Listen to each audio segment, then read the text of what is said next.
Today we're doing the 8 set of notes from the polynomial chapter, and we're going to kind of take everything that we've learned thus far and tie it together from this chapter. So some concepts we talked about the other day are different types of solutions and whether they're real versus complex and how you determine that.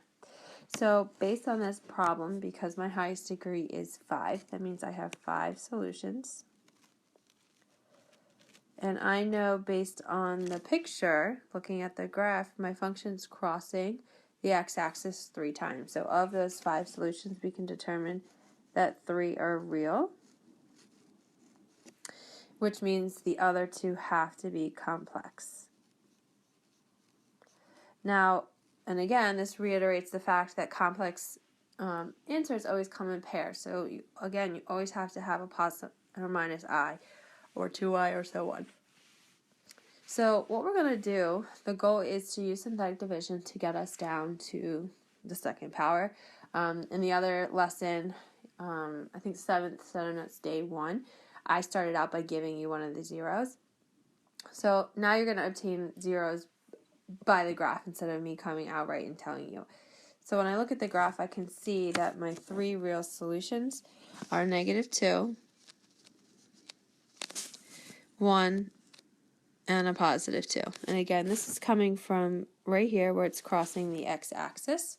So we're going to start by picking one of these 3 values, and it doesn't matter which one you choose to use first. So I'm just going to use the -2, and we're going to do synthetic. So don't write incredibly large in your notes because this does require several steps. It's not difficult by any shape, way, or form, but it is a lot of steps. So I have 1, -1, 3, -4, and a 4. So we know that we drop the 1, I multiply, we add, we multiply, we add, we multiply,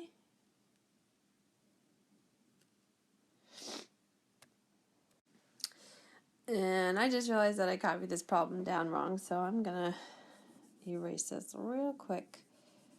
So I'm actually missing a term in here, and you probably noticed that based on your notes that I'm missing a -3x cubed. So there should be a -3x cubed in there.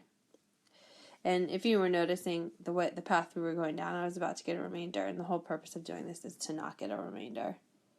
So let's try this again. I have 1, -1, -3, 3, -4, 4. So I drop the 1, we multiply, we add, we multiply, we add, we multiply, we add, we multiply, we add, and then we multiply. Alright, so that's a little bit better. Sorry about that. So notice, again, the whole purpose of doing this is to not get a remainder, and I didn't get a remainder. If I started in the 5th power, that means I'm now down to the 4th power.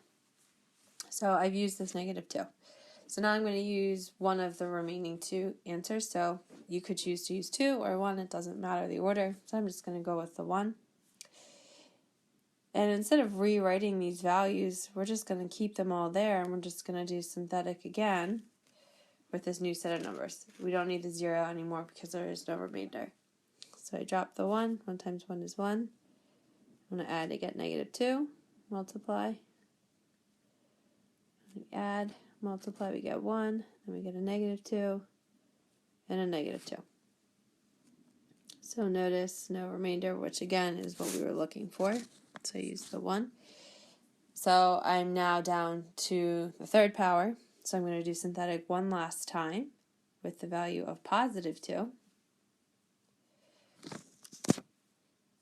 So I drop this, I get 1, 2, 0, 0, 1, and a 2. And again, remember that's not there because that's the remainder. So I'm now down to the 2nd power. So I went from the 5th, the 4th, the 3rd. And the idea is you want to get down to the 2nd power because we're able to solve that, whether you use quadratic formula or factor or use the square root method. So to interpret this, I have x squared, I have no x term, and my constant is 1. And I would set this equal to 0. Now the goal is to solve. So to solve, I would subtract 1.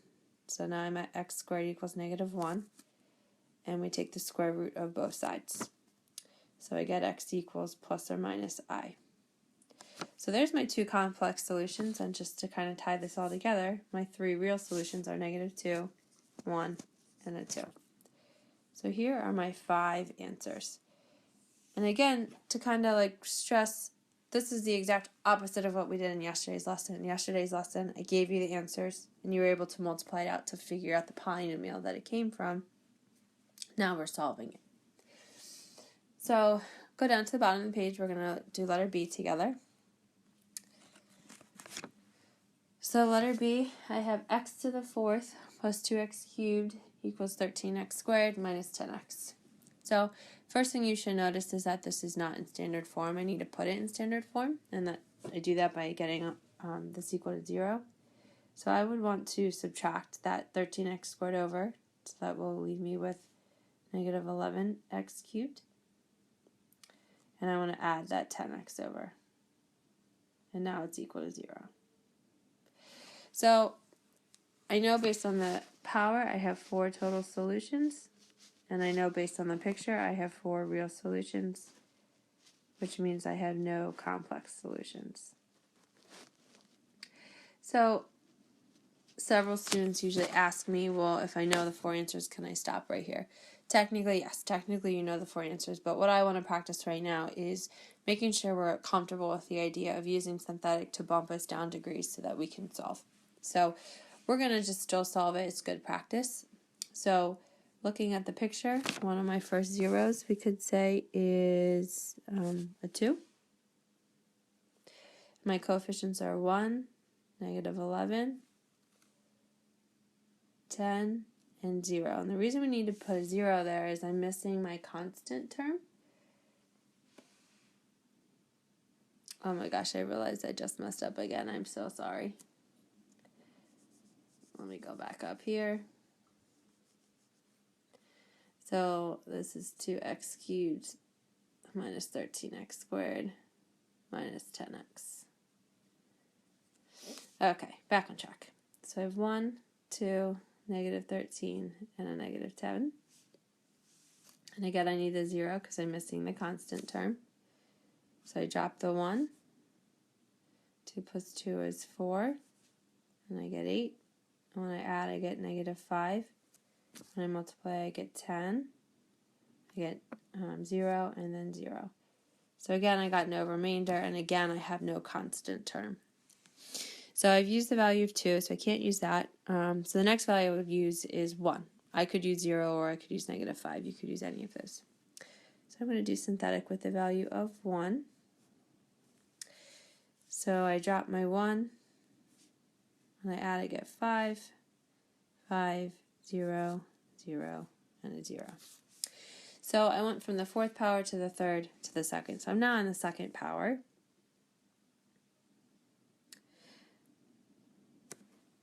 So I'm now at the point where I have x squared plus 5x equals 0. Now, some students ask me in class if I could use synthetic again and keep going. Absolutely. But once you're down in the 2nd power, you're able to solve by factoring quadratic formula or square root. So if I look at this, what these two terms have in common is an x. I could factor out an x. And then I would just set both of these terms equal to 0 to obtain my answer. So I would get the answer of x equals 0 from this piece. And from this piece, I would get the answer of x equals negative 5. And based on my two other values for synthetic, I know x equals 2 and x equals 1.